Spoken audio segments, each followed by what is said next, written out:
కందిలోని Sangareddy central జైల్లో అంతర్జాతీయ యోగా దినోత్సవం పురస్కరించుకుని సంగారెడ్డి కేంద్ర కారాగారంలో ఆదివారం ఉదయం యోగా కార్యక్రమం ఘనంగా నిర్వహించారు. కారాగార సిబ్బంది ఖైదీలు ఉత్సాహంగా పాల్గొని యోగా సాధన చేశారు. ఉదయం 7 గంటలకు నిర్వహించిన ఈ కార్యక్రమంలో సంగారెడ్డి పట్టణంలోని పతంజలి యోగా సెంటర్కు చెందిన yoga teacher Mallesham art of living సంస్థ ప్రతినిధులు పాల్గొన్నారు.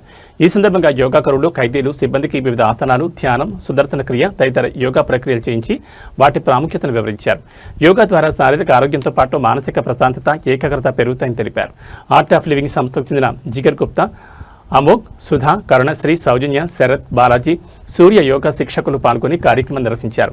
ఈ కార్యక్రమంలో కారాగార పర్యవేక్షణాధికారి సంతోష్ కుమార్ రాయ్, జైలర్ సత్తయ్య, డిప్యూటీ జైలర్లు, కారాగార సిబ్బంది, వైద్యాధికారులు, డి అడిక్షన్ సెంటర్ సభ్యులు పాల్గొని యోగా సాధన చేశారు.